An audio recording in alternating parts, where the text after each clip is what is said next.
Assalamualaikum warahmatullahi wabarakatuh. Kembali lagi di channel Radio Horor. Untuk kisah kali ini masih ada sebuah cerita dari tulisannya Lentera Merah. Dan untuk kisah yang akan saya bawakan kali ini, sebuah kisah yang berjudul Urang Ayu. Sebelum kita lanjut ke ceritanya, tekan dulu tombol like video ini dan jangan lupa tekan juga tombol subscribe channel ini. Nyalakan juga lonceng notifikasinya agar tidak ketinggalan cerita-cerita lainnya.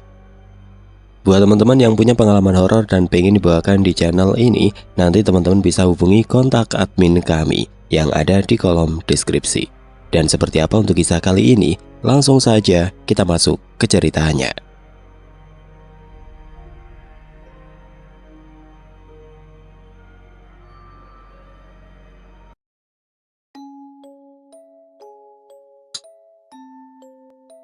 Malam-malam begini, kalau ngeronda diboncengin wanita cantik, pasti asoy. Apalagi kalau cuma berdua, makin cihui.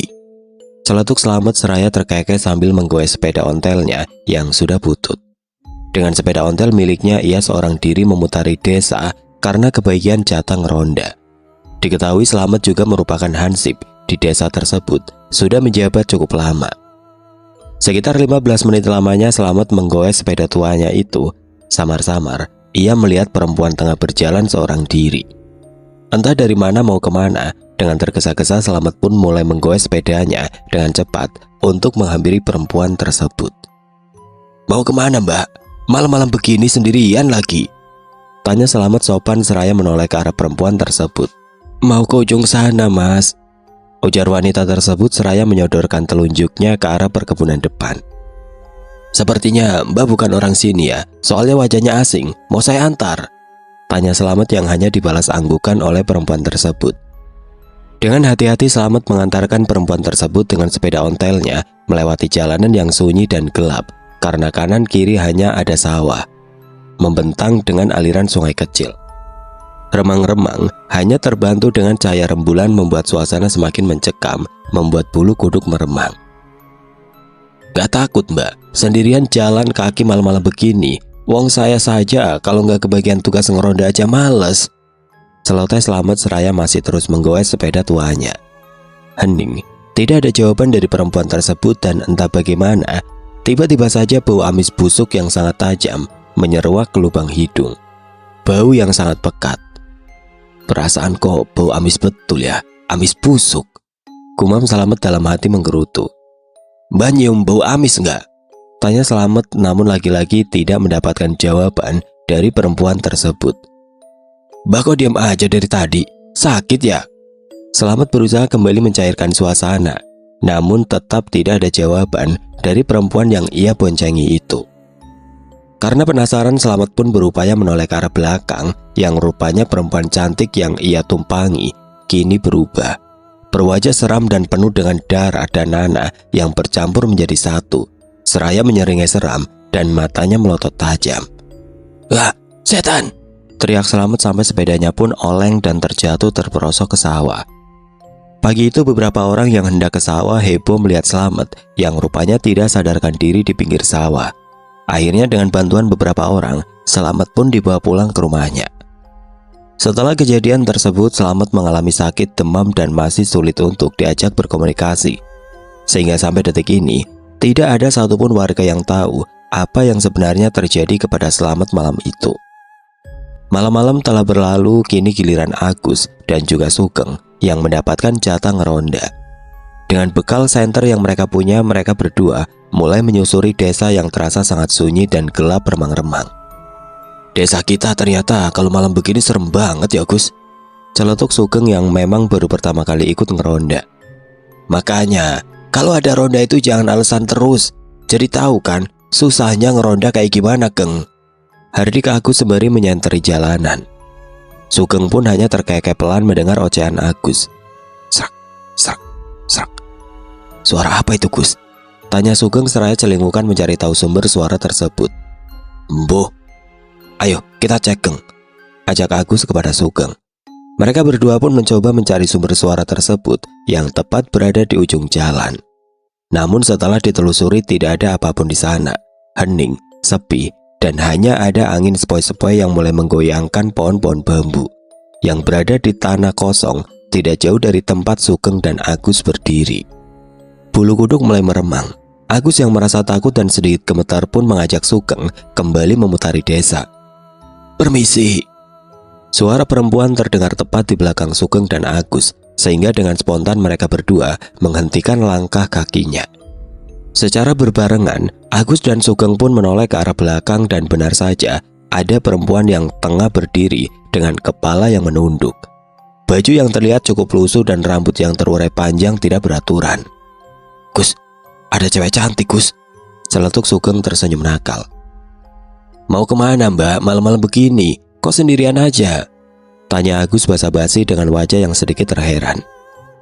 Namun alih-alih menjawab, perempuan tersebut berjalan pergi begitu saja meninggalkan mereka berdua, sehingga membuat Agus dan Sugeng saling tatap kebingungan. Tungguin saya, Mbak," teriak Sugeng seraya mengejar perempuan misterius tersebut. "Yalah bocah gendeng, kalau itu demit gimana coba?" celoteh Agus yang masih diam terpaku di tempat seraya menggelengkan kepalanya. Namun karena merasa takut sendirian, mau tidak mau Agus pun mencoba mengejar Sugeng yang masih mengejar wanita misterius tersebut. "Gang, Sugeng!" teriak Agus seraya mencari-cari keberadaan Sugeng yang hanya dengan bantuan senter semata. Namun secepat kilat Sugeng sudah tidak terlihat lagi batang hidungnya. Entah kemana ia pergi mengejar perempuan tersebut. Mendengar suara cekikikan khas demit perempuan, Agus pun berlari terbirit-birit untuk pulang dan tidak lagi mencari keberadaan Sugeng. Sampai di pagi hari, Agus pun menceritakan kejadian semalam kepada beberapa warga dan rupanya Sugeng juga masih belum pulang ke rumahnya. Entah kemana perginya Sugeng. Beberapa warga mencoba mencari-cari keberadaan Sugeng, namun sampai sore hari Sugeng masih belum juga ditemukan batang hidungnya. "Coba kamu ingat-ingat, Gus, Sugeng pergi ke arah mana?" tanya Pak RT kepada Agus, sementara warga lainnya hanya menyimak mendengarkan percakapan mereka. "Terakhir Sugeng ngejar perempuan itu, Pak. Aku diam tok karena takut barangkali itu perempuan jelmaan dedemit. Masa iya malam-malam ada perempuan berkeliaran di jalanan?" jelas Agus dengan wajah yang cukup tegang dan mulai berkeringat dingin. "Pasti ada yang gak beres ini, Pak RT. Jangan-jangan kejadian Selamet tempo lalu juga ada hubungannya dengan perempuan misterius itu," ujar salah satu warga. "Nah, bisa jadi itu, Pak," timpal warga yang lainnya. Setelah berdiskusi, Pak RT dan Pak RW pun mencoba datang ke rumah Slamet untuk meminta keterangan, karena kabarnya kondisi Slamet sudah mulai membaik dan bisa diajak bicara. "Assalamualaikum." "Waalaikumsalam. Pak RT, Pak RW, ada apa tumben datang ke sini?" tanya Surti istri Slamet. "Sur, Slamet ada di rumah," tanya Pak RT tanpa basa-basi. "Ada, Pak, monggo masuk dulu," jawab Surti seraya mempersilahkan tamu-tamunya untuk masuk. Pak RT dan Pak RW pun memasuki rumah Slamet dan menunggu di ruang tamu, dan tidak butuh waktu lama Slamet datang bersama Surti yang sudah membawa 2 cangkir teh hangat dan beberapa cemilan untuk tamunya itu. "Monggo diminum dulu, Pak RT, Pak RW," tawar Surti seraya meletakkan cangkir tersebut di atas meja. Sementara Slamet kini sudah terduduk di kursi tepat berhadapan dengan Pak RT dan Pak RW. "Matur nuwun, Sur," ujar Pak RT seraya tersenyum ramah.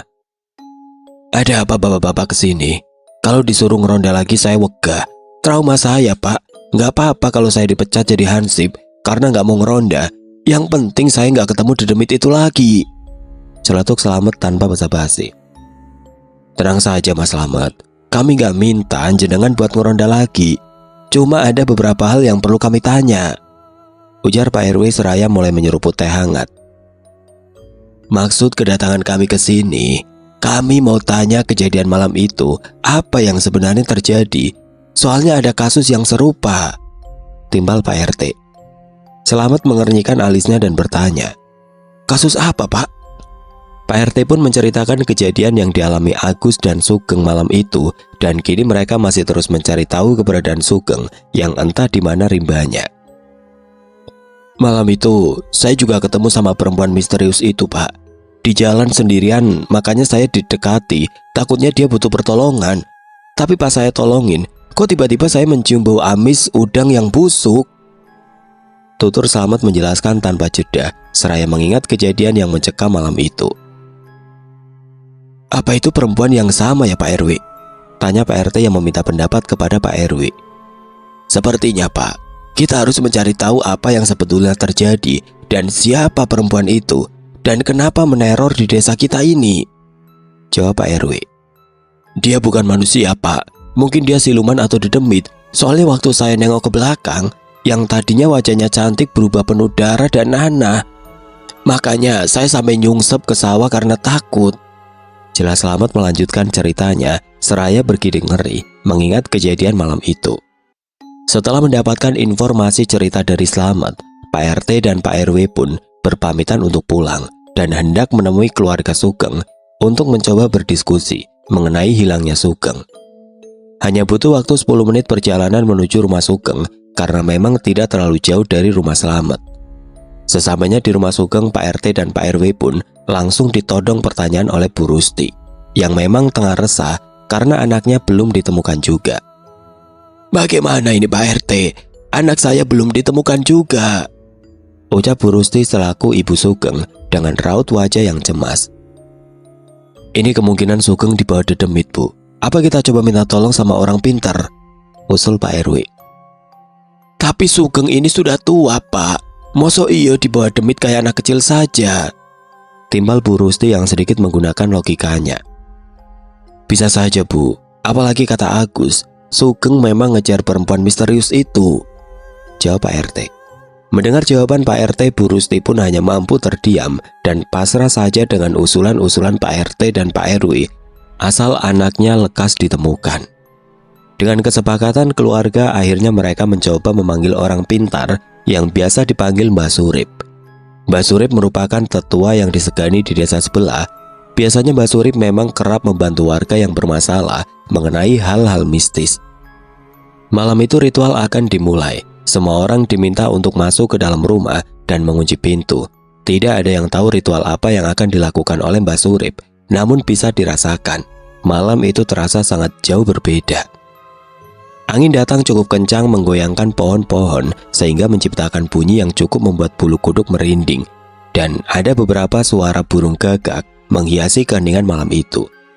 Malam terasa sangat panjang dan di dalam rumah, keluarga Sugeng pun berharap-harap cemas menunggu kabar dari Mbah Surip.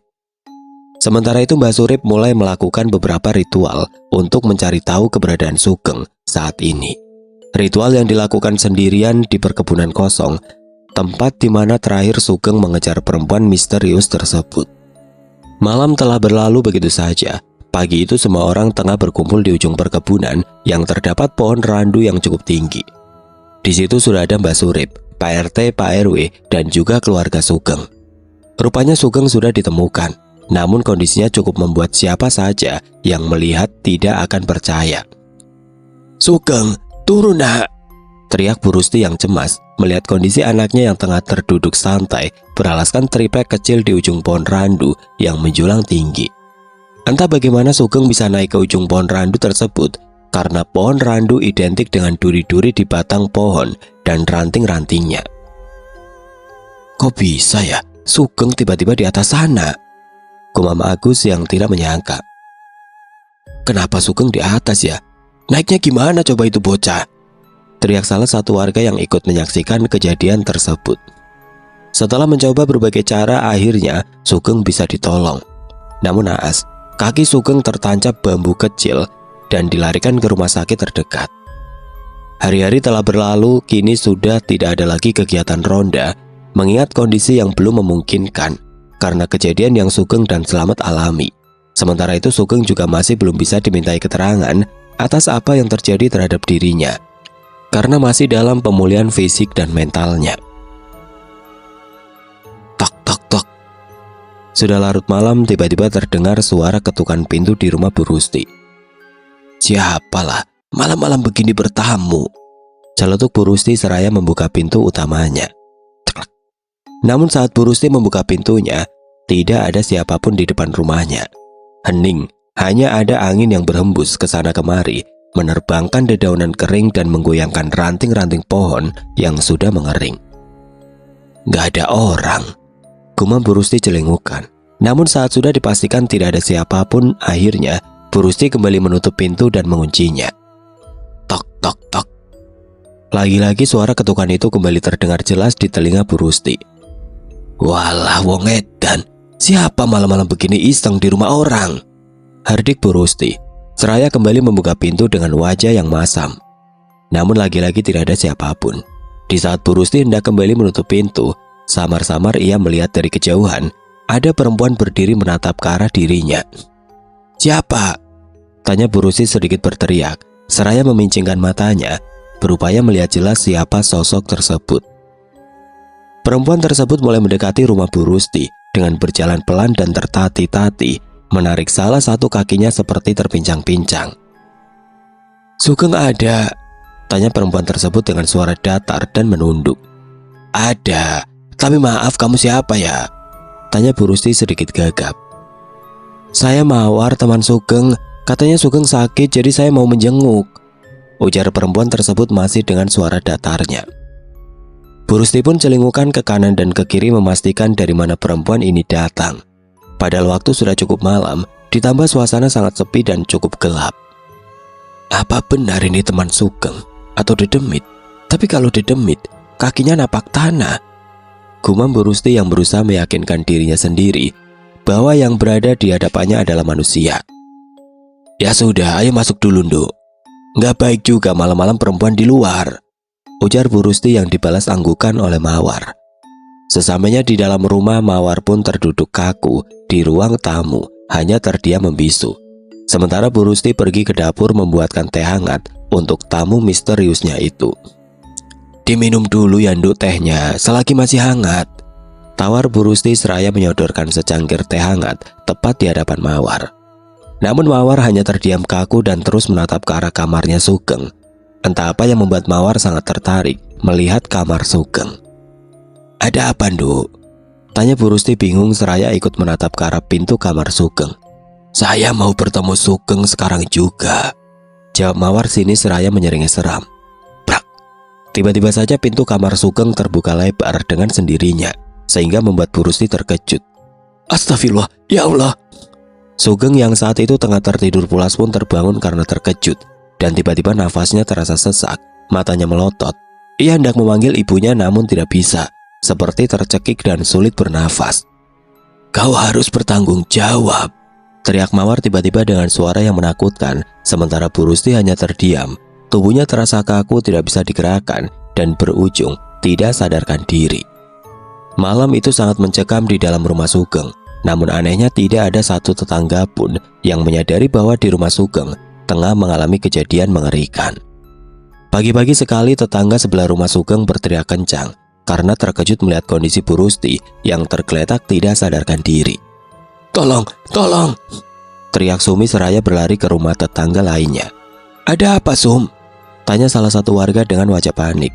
Sumi pun menceritakan kondisi di dalam rumah Bu Rusti kepada beberapa warga yang bertanya kepada dirinya. Lalu beberapa warga dan Pak RT mencoba datang ke rumah Bu Rusti untuk memastikan ucapan Sumi. Benar saja apa yang dikatakan Sumi, Bu Rusti telah tergeletak tidak sadarkan diri dengan pintu rumah yang terbuka lebar. Sementara Sugeng sudah tidak ada lagi di kamarnya, hilang entah kemana rimbanya. Bu Rusti, bangun Bu, panggil Sumi seraya menepuk pelan pipi wanita paruh baya tersebut, berharap tetangganya itu lekas sadar. Ya Allah, tiba-tiba Bu Rusti tersadar dari pingsannya. Anakku mana? Sugeng mana? Tanya Bu Rusti seraya menatap celingukan ke arah warga yang tengah berkumpul. Minum dulu Bu, ujar Sumi seraya menyodorkan segelas air putih hangat. Bu Rusti pun meminumnya sampai habis. Sugeng mana? Sugeng mana? Bu Rusti kembali bertanya dengan wajah cemas. Sebenarnya apa yang terjadi Bu? Tanya Pak RT kepada Bu Rusti. Bu Rusti pun menceritakan bahwa ia semalam menerima tamu yang bernama Mawar. Namun setelah itu ia lupa apa yang terjadi pada dirinya. Malam-malam ada tamu perempuan? Tanya Sumi yang dibalas anggukan oleh Bu Rusti. Sum, kamu gak dengar apa-apa? Kan rumahmu dekat? Tanya Pak RT. Enggak Pak, semalam sepi jadi saya tidur cepat, jawab Sumi dengan singkat. Gus, coba kamu ke rumah Mbak Surip, minta tolong suruh datang ke sini, titah Pak RT yang langsung dibalas anggukan oleh Agus. Agus pun bergegas pergi ke desa sebelah menggunakan sepeda motor untuk menemui Mbak Surip. Sementara itu beberapa warga kembali pulang ke rumahnya masing-masing dan hanya menyisakan Pak RT dan Sumi yang masih terus menjaga Bu Rusti sembari menunggu kedatangan Mbak Surip. Tidak butuh waktu lama, Agus pun kembali bersama Mbak Surip. Seketika Mbak Surip pun langsung masuk ke dalam rumah Bu Rusti. "Sugeng dibawa dedemit itu lagi," ujar Mbak Surip dengan wajah datar dan misterius. "Dedemit yang bikin Sugeng hilang tempo lalu, Mbak?" tanya Pak RT yang dibalas anggukan oleh Mbak Surip. "Ini ada yang belum selesai. Sugeng telah melakukan kesalahan itu, sebabnya dedemit itu tidak mau melepas Sugeng begitu saja," jelas Mbak Surip dengan wajah serius. "Ya Allah, apa yang telah dilakukan sama anakku?" batin Bu Rusti penasaran. "Malam ini saya akan bantu sekali lagi, tetapi saya tidak bisa memastikan bahwa Sugeng akan selamat atau tidak," ucap Mbak Surip seraya menatap ke arah Bu Rusti.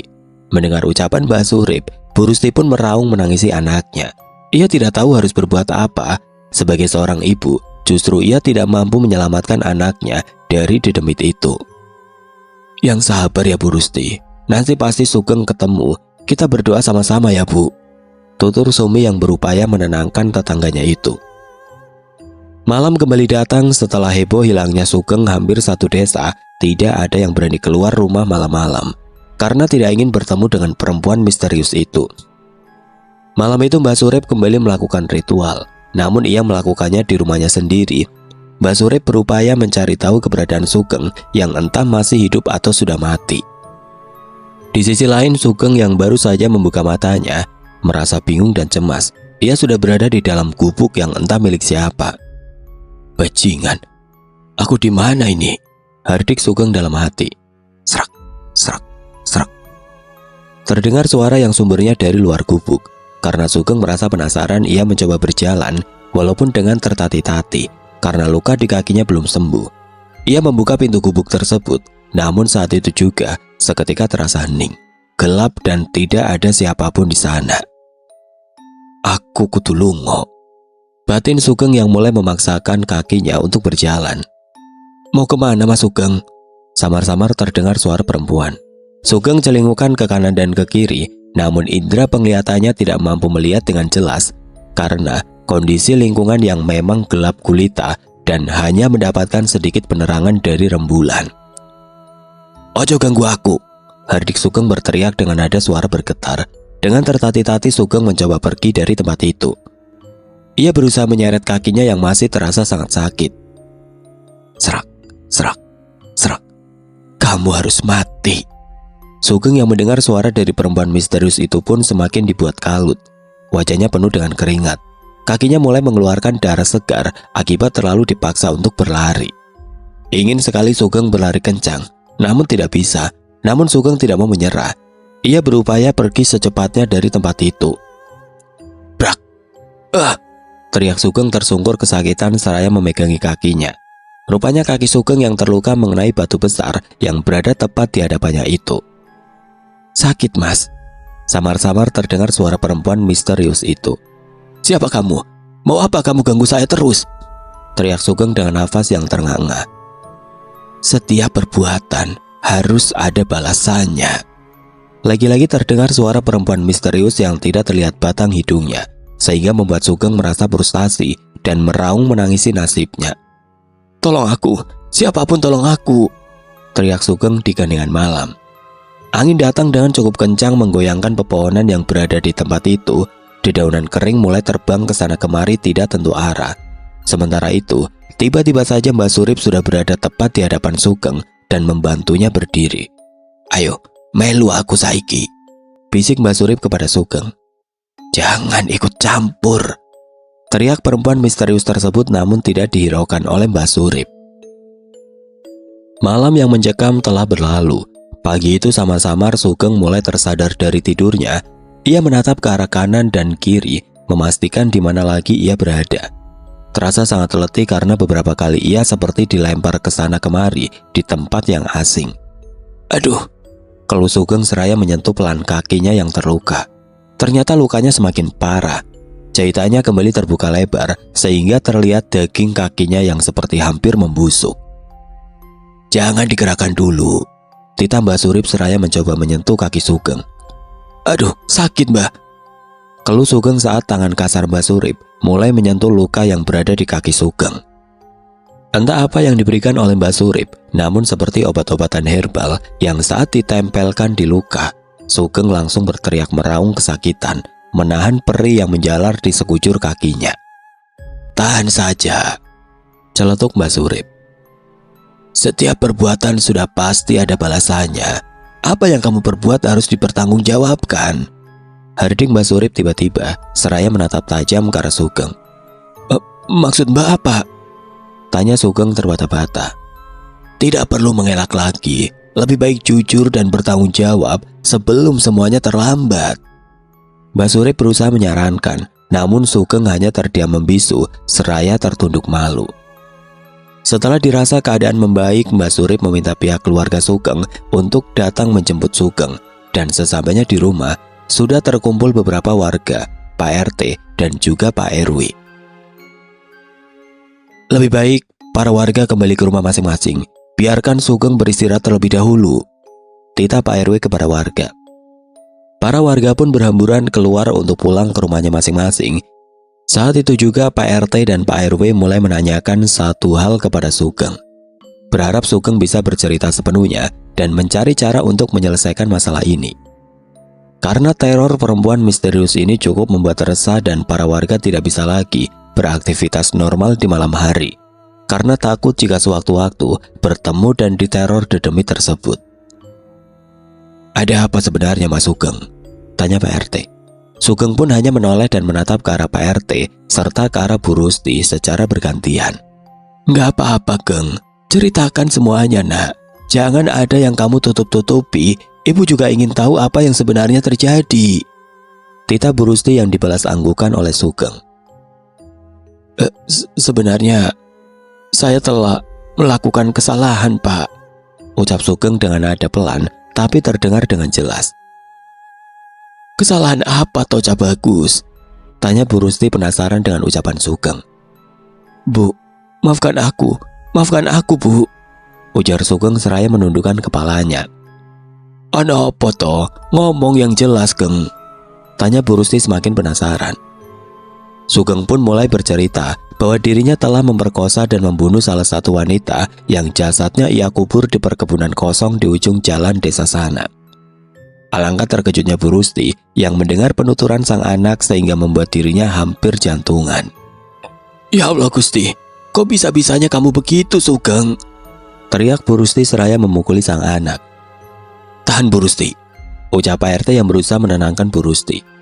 Maaf Bu, aku hilaf. Aku benar-benar gak sengaja bunuh dia, tutur Sugeng seraya menundukkan kepalanya. Ia menyesal telah melakukan hal sekecil itu pada perempuan yang sama sekali tidak ia kenali. Mimpi apa aku punya anak bajingan seperti kamu? Hardik Bu Rusti yang teramat kecewa kepada Sugeng. Sugeng pun tersungkur di kaki sang ibu dan meminta pengampunan, namun nasi sudah menjadi bubur. Bu Rusti yang kecewa pun hanya terdiam, tidak sudi melihat ke arah Sugeng. Sementara Pak RT berusaha menenangkan dan mengajak Sugeng untuk kembali duduk. Kita harus bongkar kuburan tersebut dan memakamkannya dengan layak.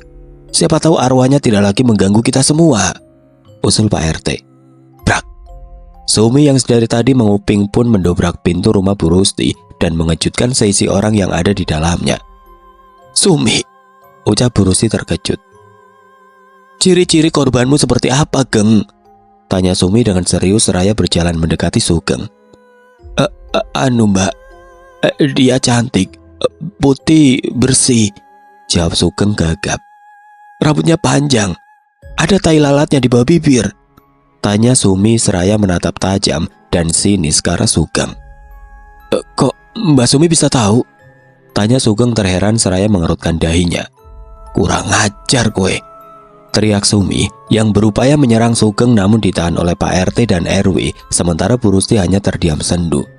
Sabar Sum, sabar, ada apa ini Sum? Tanya Pak RW sembari menahan tangan Sumi yang terus berupaya menyerang Sugeng tanpa henti. Sugeng yang ketakutan pun hanya meringkuk melindungi tubuhnya sebisa mungkin. Sudah tidak ada lagi tenaga, ia pun pasrah jika memang harus diamuk warga. Dia keponakanku satu-satunya Pak RW, teriak Sumi dengan mata yang merah melotot, menahan amarah dan air mata. Tunggu dulu Sum, kok bisa keponakanmu ada di sekitar sini? Tanya Pak RT yang berusaha mencerna semuanya. Dengan keadaan bersungut-sungut, Sumi pun bercerita bahwa keponakannya akan datang ke desa untuk menemuinya seorang diri. Keponakan Sumi memang telah lama tinggal di kota, namun karena kedua orang tuanya telah meninggal sebulan yang lalu, Sumi meminta keponakannya yang bernama Mawar untuk datang dan tinggal di sini untuk sementara waktu. Namun hari itu Sumi sudah menunggu seharian penuh tetapi Mawar masih belum tiba. Sumi pikir Mawar tidak jadi datang, tetapi sewaktu kejadian tempo lalu, Bu Rusti menceritakan kedatangan tamu malam-malam dan bernama Mawar. Di situ Sumi mulai mencari tahu keberadaan keponakannya itu. Namun nihil, ia tidak mendapatkan kabar apapun. Yang rupanya ternyata Mawar telah menjadi korban kebengisan Sugeng, tetangganya sendiri. Dan kamu, ibu malu Sugeng punya anak bajingan seperti kamu. Hardik Bu Rusti lagi-lagi mencaci maki anaknya. Ibu mana yang tidak kecewa jika anaknya melakukan tindakan kriminal, apalagi sampai menghilangkan nyawa seseorang. Saya berharap arwah Mawar terus meneror kamu sampai kamu mati tersiksa, teriak Sumi dengan suara gemetar. Sudah, sabar dulu Sum, yang tenang dulu. Kita coba cari jasadnya dulu, siapa tahu korban Sugeng bukan keponakanmu, ujar Pak RW yang berusaha menenangkan Sumi. Saat itu juga Sugeng dilaporkan kepada pihak yang berwajib.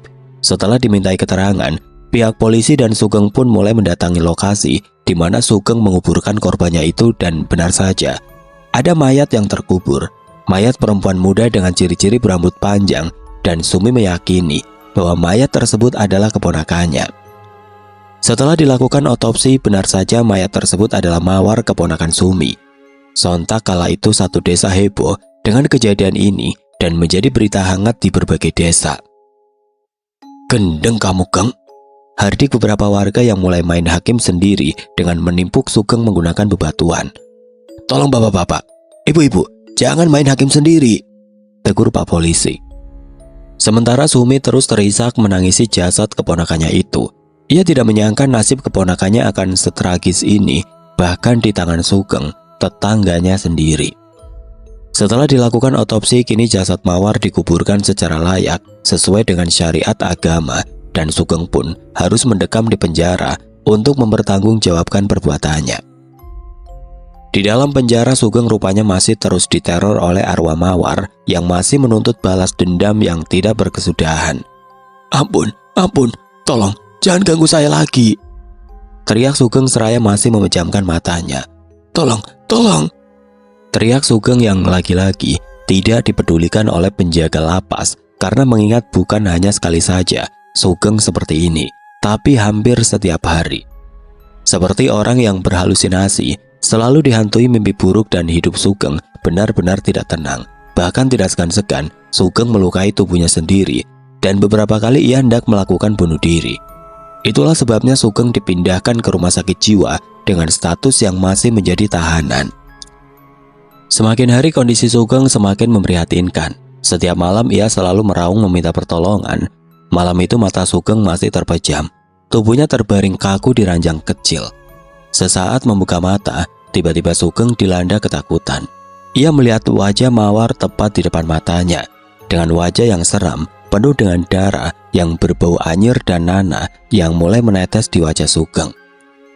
Wajah Mawar menyeringai, matanya melotot menakuti Sugeng.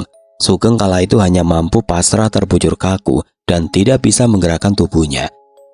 Bahkan untuk berteriak pun ia tidak bisa, hanya bulir-bulir keringat bercampur air mata terjatuh membasahi bantalnya. Setiap perbuatan harus dipertanggungjawabkan, bisik arwah Mawar serasa menyeringai dan tertawa cekikikan. Ampun, ucap Sugeng hanya mampu diucapkan dalam hatinya. Penyesalan yang sudah tidak ada artinya. Setiap malam Sugeng dibuat semakin menggila. Bahkan berkali-kali Sugeng melukai dirinya. Dari yang menusuk matanya sendiri, menggores tangannya sendiri menggunakan pisau buah yang kala itu perawat lupa membawanya kembali. Hari-hari telah berlalu, tubuh Sugeng semakin kurus mengenaskan, tidak ada lagi aura kehidupan di dalam tubuhnya. Suram karena disiksa setiap malam oleh arwah Mawar yang menuntut balas dendam. Sehingga beberapa bulan kemudian tubuh Sugeng tidak mampu lagi bertahan dan berakhir meninggal dengan sangat tragis. Setelah kejadian meninggalnya Sugeng, kini cerita tentang kasus Sugeng hanyalah tinggal cerita dan menjadi pembelajaran hidup yang sesungguhnya.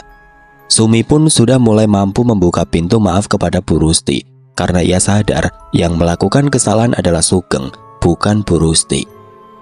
Dan kini keadaan desa sudah normal kembali, tidak ada lagi teror arwah mawar, dan sekarang hanya menjadi bahan cerita saja, yang warga juluki dengan sebutan Urang Ayu.